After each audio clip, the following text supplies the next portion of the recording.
সদৌ অসম সংখ্যালঘু ছাত্ৰ ইউনিয়ন আমচুৰ দক্ষিণ বৰপেটা জিলা সমিতিৰ নতুন কমিটিৰ শপত গ্ৰহণ অনুষ্ঠানৰ সফল সামৰণি।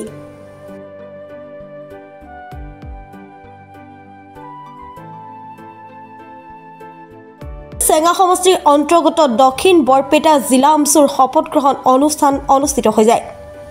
আলুপতি মাজৰ চৰ বজাৰ কমিটিৰ কাৰ্যালয় প্ৰাংগণত শপত গ্ৰহণ অনুষ্ঠানটি সুকলমে অনুষ্ঠিত হৈ যায়। উক্ত অনুষ্ঠানত নৱগঠিত দক্ষিণ বৰপেটা জিলা আমচুৰ সভাপতি ৰুহুল আমিন, সাধাৰণ সম্পাদক ৰফিকুল ইছলাম সমন্বিতে নতুন কমিটিৰ বিষয়ববীয়াৰ উপৰিও সদস্যসকলে শপত লয়। উক্ত শপত গ্ৰহণ অনুষ্ঠানত উপস্থিত থাকে আমচুৰ কেন্দ্ৰীয় কমিটিৰ উপদেষ্টা আজিজুল হক, সাংগঠনিক সম্পাদকদ্বয় জেহেৰুল ইছলাম আৰু আমিনুল ইছলাম, প্ৰচাৰ সম্পাদক ইকবাল হুছেইন, সহ সম্পাদক কাবিল উদ্দিন শ্বেখ। কেন্দ্ৰীয় আমচুৰ প্ৰাক্তন বিষয়ববীয়াসকলৰ উপৰিও আমচুৰ বিভিন্ন স্তৰৰ সংগ্ৰামীসকলেও উক্ত সভাত উপস্থিত থাকে। সভাত বিভিন্ন আলোচনা উপস্থাপন মৰ্মে আগন্তুক নৱগঠিত জিলা আমচুৰ কাৰ্যপন্থা সৰ্ব শিক্ষাৰ ওপৰত সজাগতামূলক ব্যৱস্থা গ্ৰহণ, ঘৰে ঘৰে শিক্ষা তেতিয়াহে ৰক্ষা, এই পদক্ষেপ হ'ব আমচুৰ প্ৰথম কাম।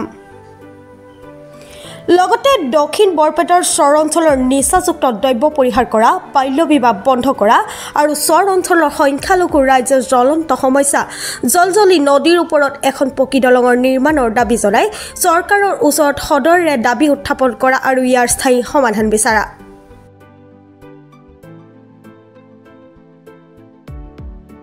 দক্ষিণ বৰপেটা জিলা সংখ্যালঘু ছাত্ৰ ইউনিয়নৰ নৱগঠিত কমিটিৰ শপত গ্ৰহণ অনুষ্ঠান হৈ গ'ল। একেৰাহে মোক 3টা কাৰ্যকালৰ কাৰণে সভাপতি নিৰ্বাচন কৰিছে, যাৰ কাৰণে আমি আমাৰ আমচুৰ প্ৰাক্তন বিষয়ববীয়া আৰু আমাৰ বিভিন্ন আঞ্চলিকৰ প্ৰতিনিধি বন্ধুসকলক এই জগতে মই ধন্যবাদ কৃতজ্ঞতা জ্ঞাপন কৰিছোঁ। আৰু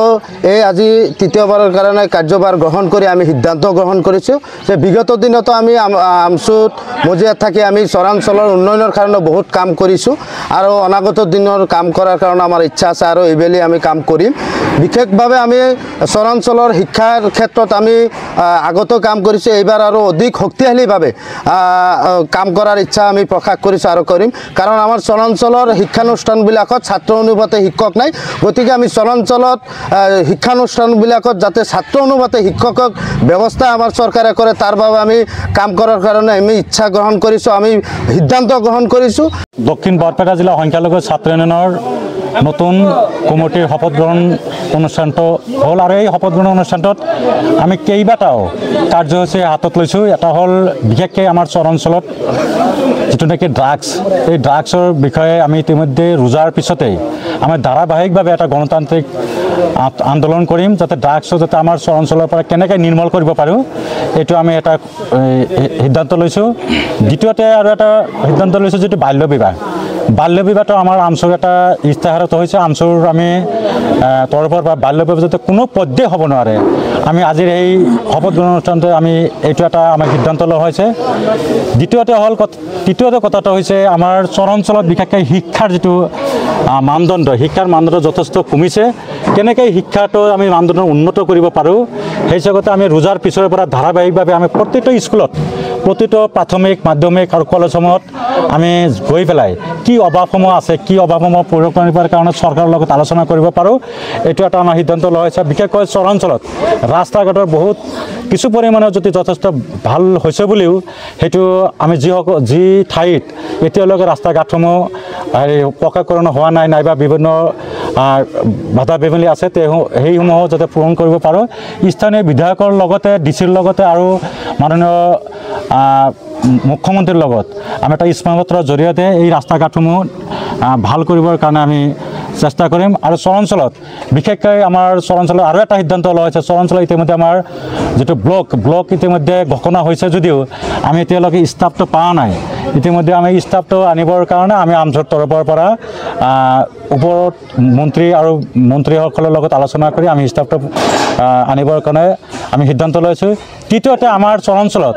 আৰু দুটামান ব্লকৰ দাবী উত্থাপন কৰিছোঁ। এটা হ'ল আমাৰ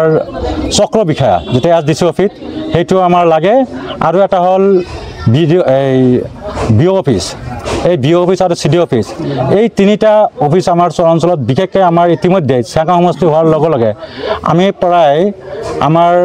12টা পঞ্চায়ত হৈ গৈছোঁ প্ৰায় 1.5 লক্ষ মানুহ আমাৰ চৰাঞ্চলত হৈছে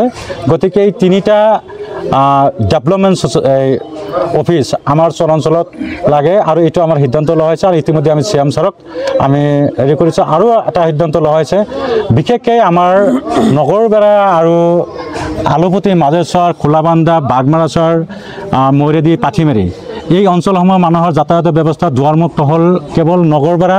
পাৰঘাটৰ মাজেদি আমাৰ বিভিন্ন ঠাইত যাব লাগে মেঘালয় গুৱাহাটী গোৱালপাৰা সকলো ঠাইতে যোগসূত্ৰ হ'ল এইটোতে ইতিমধ্যে মৌজা কমিটি আৰু আমাৰ ৰাখ কমিটিয়ে এটা সিদ্ধান্ত লৈছে বুলি আমি শুনা পাইছোঁ যে আমি তেখেতসকলৰ লগত কেনেদৰে আলোচনা কৰিব পাৰোঁ আৰু সেই আলোচনাৰ মাধ্যম যাতে আমি এই মানুহবিলাকৰ যাতে যাতায়াতৰ এটা ব্যৱস্থা কৰিব পাৰোঁ এইটো এটা তেখেতৰ লগত আলোচনাৰ সিদ্ধান্ত মৰ্মে আমি এইটো এটা সিদ্ধান্ত লৈছোঁ এইখিনি আজিৰ এই শপত গ্ৰহণৰ অনুষ্ঠানটোৰ আমাৰ মহান উদ্দেশ্য আছিলে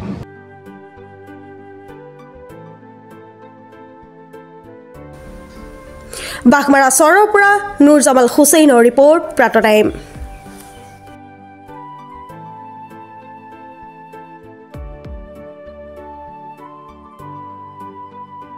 অসমৰ সংবাদ জগতখনৰ বাবে এক সুখবৰ নৰূপ নহাজাৰে প্ৰায় 30 বছৰীয়া অভিজ্ঞতা পুষ্ট সাপ্তাহিক কবচ পুনৰ এবাৰ ৰাজ্যৰ মাজলৈ স্বত্বাধিকাৰী প্ৰণীতা কলিতাৰ দ্বাৰা প্ৰকাশিত আৰু অমৰজ্যোতি প্ৰিণ্টাৰ্ছ গুৱাহাটী কমাৰ্চ কলেজৰ বিপৰীত ফালে মুদ্ৰিত আমাৰ ঠিকনা মুখ্য কাৰ্যালয় অসম ফৰেষ্ট স্কুল হৰিমন্দিৰ পথ গুৱাহাটী আৰু অস্থায়ী কাৰ্যালয় কলিতা মাৰ্কেট বিজয়নগৰ কামৰূপ অসম মোবাইল নং 9435114666 আৰু 7024722813 মেইল আইডি probhatiahom@gmail.com